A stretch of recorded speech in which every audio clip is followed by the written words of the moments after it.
Hey everyone! Today I wanted to do a craft hoard video. We haven't done one of those in a while, and I probably need to start using more of the stuff here in my craft room, so yeah. Today I wanted to try making some leather riveted rings, so let's see if I can find the stuff. Alright, back into my messy jewelry drawer. Right off the bat, here's part of what I need. I'm looking for the skull rivets that I have from a long time ago. So, actually, these might be a decent, plan B, so I'll grab these.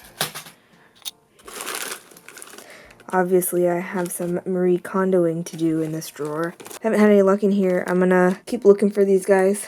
They're somewhere. I swear I've seen them recently, but anyway. And in here I have a tub of fabric. Right here is some leather that I'm gonna try to get out.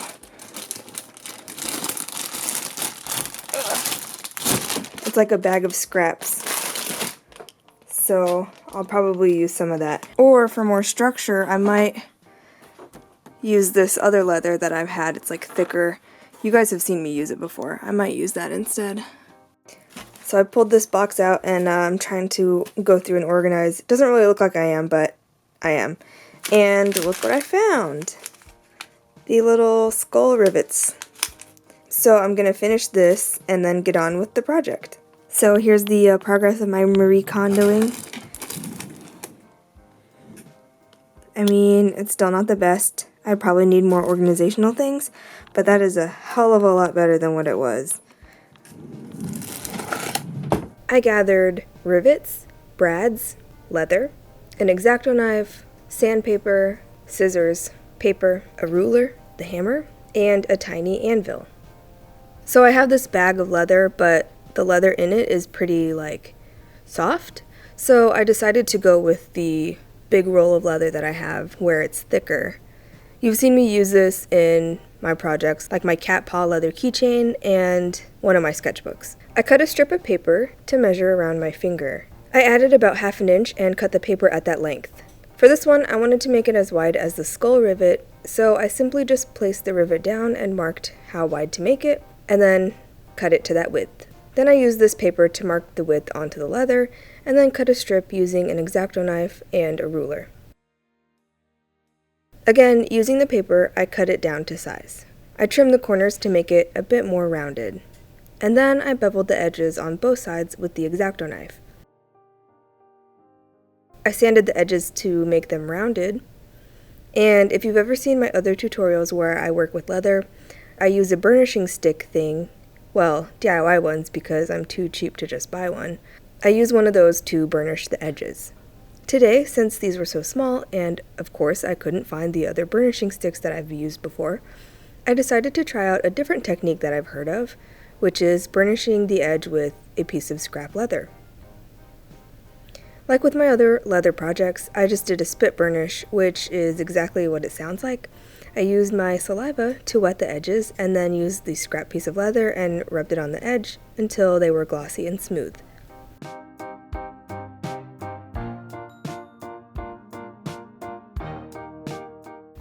I did this for the very back as well to smooth out the rough side of the leather. Here I decided to skive the ends, which is basically just making those spots thinner.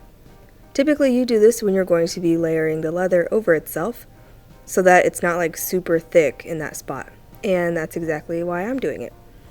I tried using my X-Acto knife and then a normal razor blade, but they were too dull, so I ended up using this tiny paring knife that I have for some reason and never use, so it's super sharp. Anyway, I shaved down about half of the thickness on both ends, and then I smoothed the ends out again. Then I used the leather hole punch tool to punch holes on either side of the leather strip. I chose not to dye the leather, but if you wanted to, you should do it at this point. I formed the strip into a ring, lining up the holes on each end, and then I put the front of the rivet through, and then I placed the back on the underside. I have this tiny anvil that is really more for decorative purposes, or that's why I got it anyway, but it can function as a real anvil, and it was the perfect size for this ring, so I used it. Alternatively, I could have used my metal ring mandrel, But honestly, the anvil was within reach, so that's what I used. I slipped it on to the rounded end, making sure that all the rivet pieces were staying in place. I have this rivet setting kit that comes with a rivet setter, and one side is concave so it won't flatten the rivets when you're setting them, but since my rivet has a design on it, I needed a bit more protection so the skull face wouldn't get flattened out. I just sandwiched the scrap leather between the rivet and the rivet setter, and it worked pretty well. And then a few good whacks with the hammer, and it was set. So this rivet was a bit too long for the thickness of this leather, sadly, so it's not super tight. Like, it's secure enough that it won't come apart, but it's just a little bit wiggly.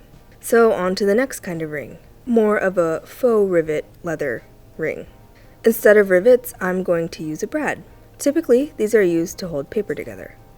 So basically I did the same steps as before, except I made the band a little bit thinner because the brad is smaller. This kind of faux rivet is way easier because all you have to do is thread the brad through the holes and then bend the prongs out away from each other. And there it is.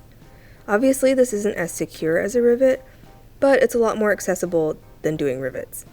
Also, I used my leather hole punch, but you could probably just cut small slits to thread the prongs through. Anyway, I thought this one could use faux rivets all the way around, so I removed the brad and then punched holes at every centimeter. Then I stuck the brads in each hole, finishing up with the last two that hold the ring together.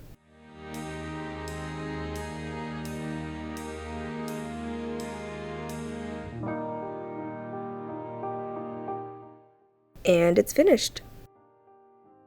I chose not to finish the leather in these. I thought these would look pretty cool after developing their own patina after being worn for a while.